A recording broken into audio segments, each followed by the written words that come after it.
Hello, I'm Doreen Pietrantoni, an instructional technology specialist from Monroe Number 1 BOCES. Today, we're going to explore the New York State Computer Science and Digital Fluency Standards, and we are going to focus on the networks and systems design concept area. Our learning objectives today are to understand the why of the standard, explore the networks and systems design concept area, brainstorm unplugged and digital activities that meet the standard. Let's talk a little bit about the background of the standards. The standards were developed over the course of a year by a group of educators that include librarians, higher ed educators, educators from different public agencies across the state, NYS representatives, and a consultant who had worked with other states to develop their technology standards. Standards were approved, and we are now in the capacity building stage, bringing awareness and assistance and integration of the standards into curriculum. There is the expectation that in the fall of 2023, all computer science courses will have integrated the standards into curriculum.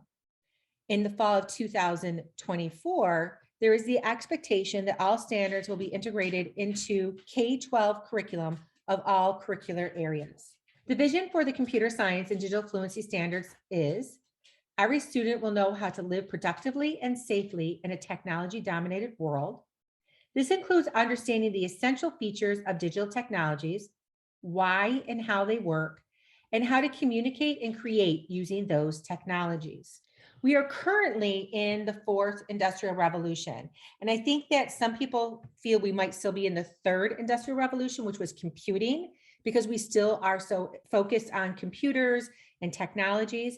But if you look at this graphic, you will see that the computing revolution included smartphones, computers, the emergence of social media, but technology has shifted greatly. And you'll see that the fourth industrial revolution includes artificial intelligence, 3D printing, biotechnology, robotics, autonomous vehicles, nanotechnology, quantum computing, and the Internet of Things. So this type of technology, this intelligence, takes technology to the next level. And in the future of technology, we are experiencing now.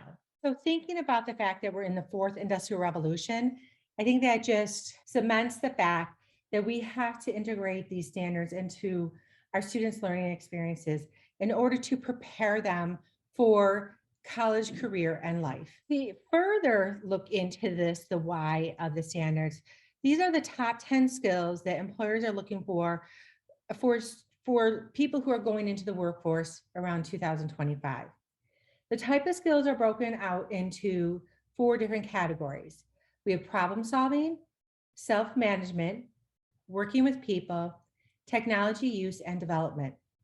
So under the problem solving, you have analytical thinking and innovation, complex problem solving, critical thinking and analysis, creativity, originality, and initiative, and reasoning, problem solving, and ideation. Under self-management, we have active learning and learning strategies, resilience, stress tolerance, and flexibility. And for working with people, we have leadership and social influence.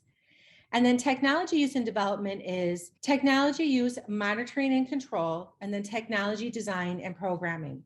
So just to kind of discuss a few of these, one of them talks about resilience, stress tolerance, and flexibility. We are already aware that our learners are going to be probably working in many different fields over the course of their work life, and that they have to be able to have that resilience to shift perhaps from a totally different career or industry and be able to have that flexibility. So when we think about our learners and we think about how they might be working at one organization that uses Google and they go to another organization that uses Microsoft, they have to be flexible enough to be able to shift between different types of softwares, technologies, and things like that. And that's a very basic example, but it's one that will help people understand. And then we look at technology monitoring and control. That monitoring and control is about your personal technology use, or perhaps your technology use with your workplace, your career, but it's talking about monitoring your digital footprint, how your data is being used, where you're adding your data and where on like different apps or technologies, and then how you're controlling that.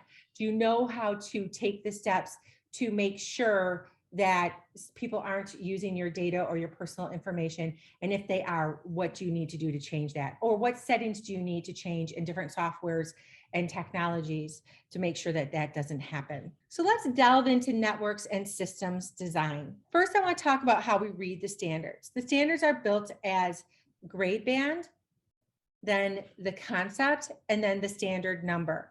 So the grade bands are listed here.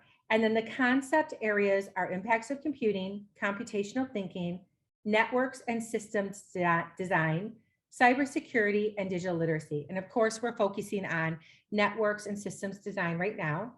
And then you have your standard number. Just note that none of the concept areas have more than 10 standards. This is very important to understand that the way that the standards were designed, they built upon each other as the grade bands go up. Our students are learning skills that are applicable to their grade level, relevant to their learning, and they're not redundant. So the design of the standards was very purposeful. And this is how the standards are presented. You have your grade band, you have your standard identifier. So in this case, it's grade band 46.NSD, networks and systems design, .1. So it's standard number 1. And then you have the standard language. Propose improvements to the design of a computing technology based on an analysis of user interactions with that technology. The clarifying statement, which is really great that these are included in every single standard, it really just helps you understand the purpose of the standard and go into a little bit more detail on what that standard means. So the clarifying statement is, the emphasis is on thinking about how the user interface could be optimized for the purpose of the computing technology and user interactions. So it's not asking kids in grades 4 through 6 to actually design something, it's to evaluate the design and propose improvements. So thinking about the audience, thinking about the purpose of the technology, and thinking about maybe any accessibility issues that might be needed for that technology. So the networks and systems design definition is, computing devices typically do not operate in isolation. Networks connect computing devices to share data and resources and are an increasingly integral part of computing. Networks and communication systems provide greater connectivity in the computing world by providing fast, secure communication, and facilitate innovation. Individuals interact with data using a variety of input and output devices that are part of a more complex computing system. The hardware and software that make up a computing system process data in digital form. A basic understanding of hardware and software is useful when troubleshooting a computing system that does not work as intended. Now, with this concept area, there are 2 sub-concept areas: hardware and software, and networks and the internet. And we're just going to talk about both of those. So for hardware and software, the definition is, a computing system is composed of hardware, software, and the individuals who use them. Hardware refers to the physical components that make up a computing device. Software refers to the program instructions that operate such hardware. Networks and the internet definition is, networks are formed by connecting individual devices in a variety of ways. Data is stored on one or more devices in a network and transferred between devices using a set of protocols or rules. The internet is an example of a global network that transmits data between many devices around the world. So we are going to take a moment to look at the standards and look at different grade bands that are tied to the networks and systems design concept area. The link for this resource will be included with this video. So this is the website that the New York State Department of Education has created to house all the resource for computer science and digital fluency learning standards. You'll see that they have the full PDF of all the standards. This also includes the guiding principles and the lens in which the standards were created. There's a glossary of terms. It's really important that we're using the right terms, even with our youngest learners, so that they are building their vocabulary and it helps them understand computer science and digital fluency. There's an Excel version of the standards. You can look at the learning standards by grade band. There are some examples of the standards, and these include many unplugged and plugged activities. There's standards at a glance documents, and that's what we're going to explore right now. So I'm just going to click on K1, grade band. I'm going to scroll down to the networks and systems design.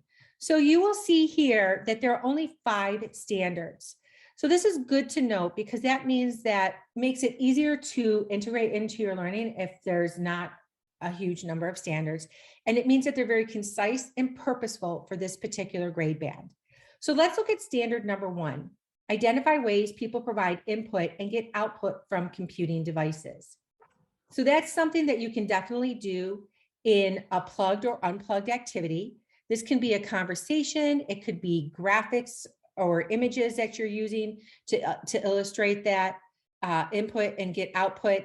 You can talk about some basic things like typing a letter on a keyboard. That's your input, and the output is that letter shows up on a Word document.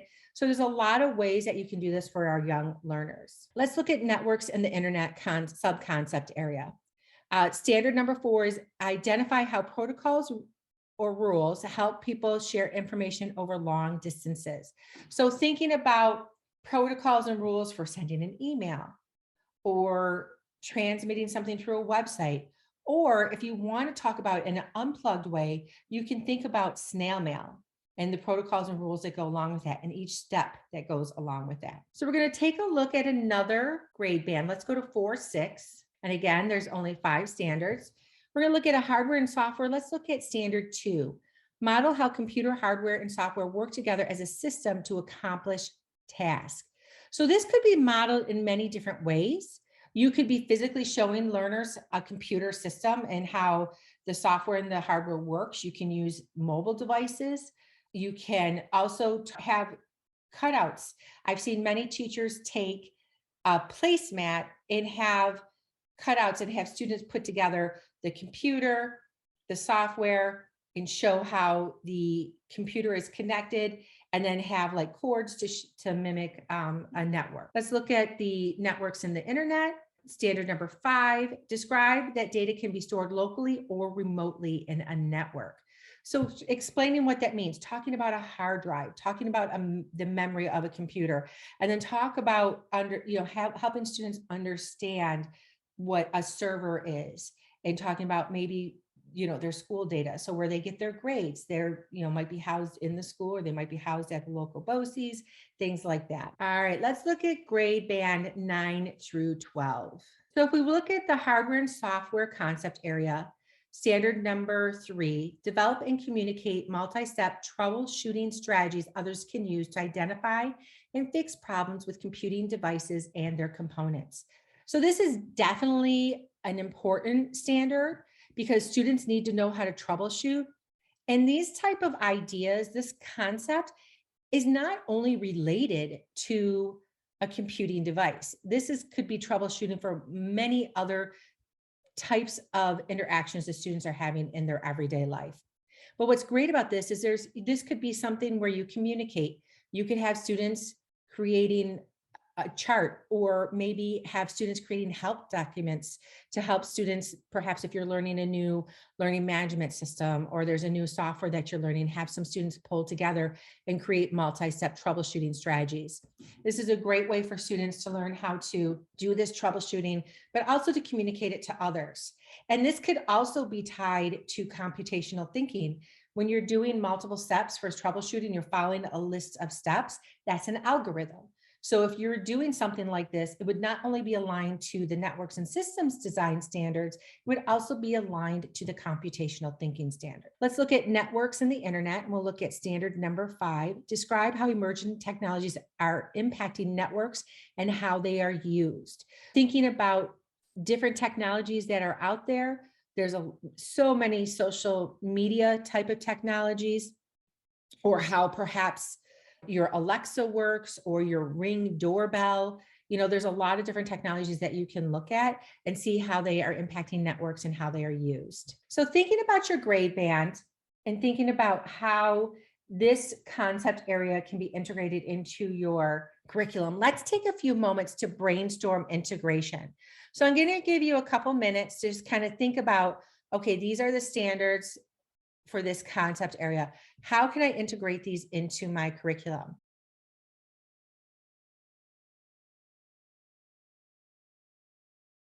So now that you've thought of a few ways you might be able to integrate those standards into your curriculum, I'm going to share a few examples. For the K1 grade band, standard one, identify ways people provide input and get output from computing devices.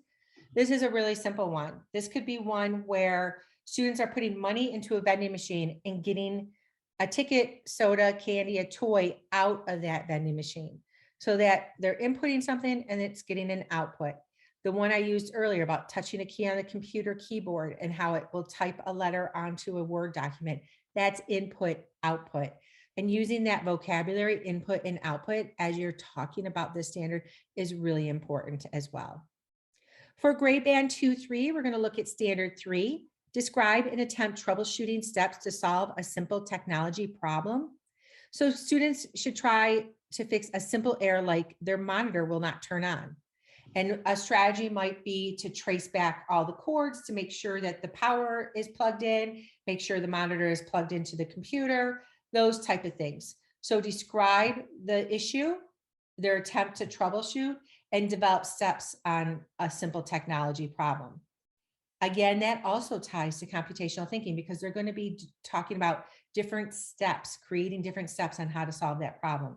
And if somebody else read that, it would be a list of steps and it's considered an algorithm. Let's look at grade band 4-3. We're going to look at standard 4. Model how data is structured to transmit through a network. So this is a really interesting idea and it's specifically aligned to social studies. And it shows how a standard from networks and systems design could be integrated in a curricular area that's other than computer science course. A teacher might have students cut up a map of the United States and then place the states in envelopes and transmit the packets through a physical network of students. At the destination, the packets could then be reassembled back into the map of the United States. So thinking about that, that's a great way to show that network and how the students are the network. They could be in a straight line. The network could branch off. I mean, there's a lot of different ways that you could do that, but that's just one way that you could be modeling this standard and having students understand and have mastery over this standard in the curricular area of social studies. Grade band 7-8, standard number 5. Summarize how remote data is stored and accessed in a network. Students could create a diagram that illustrates the use of remote storage in cloud computing, a school's data server, or distributed media. Students could discuss how local copies of data are synced with data from the remote server. And I think that idea of talking about cloud computing is really important because we are all working more in the cloud and having students understand that it's really important. All right, let's talk about our final grade band, 9-12. And this is standard number 2. Explain the levels of interaction existing between the application software, system software, and hardware of a computing system. So students could create a diagram representing the levels of interaction involved in text editing. They would show that the software interacts with the operating system to receive input from the keyboard, convert the input to bits for storage, and interpret the bits as readable text to display on the monitor. So this is students creating a diagram. This could be a written diagram. This could be a little video they create. This could be a digital drawing. This could be a plugged or unplugged activity, which is great. So those are just a few examples of how to integrate the standards into curriculum. And remember, on the New York State website, there is a document that has multiple examples, many times a couple examples per grade band. You've thought about how you can integrate. I've shared a few examples. What are your biggest challenges for integrating these standards into curriculum? And I want you to think about that for a moment, and then we'll go on. So if you have any questions, please do not hesitate to ask, add them to the form or email me. I will include my email information on the form where you receive this video. If you belong to the Monroe One BOCES region, I'm more than happy to come and work with you, work with some of your fellow educators, and we can help you integrate these standards into curriculum. If you are not part of the Monroe One BOCES region, reach out to your BOCES or reach out to your district instructional technology specialist to help you further understand or integrate the standards. So think about your next steps. What are your next steps to integrate these standards into curriculum? And you can even think about not just the networks and systems design, but all the other concept areas that are part of the New York State Computer Science and Digital Fluency Standards. Thank you so much for joining me today. I hope you learned a little bit about the networks and systems design and realize that this doesn't always have to be technology integration. It could be unplugged or traditional activities that you're doing to help integrate these standards for learners. Again, if you have any questions, please do not hesitate to contact me, and have a great day.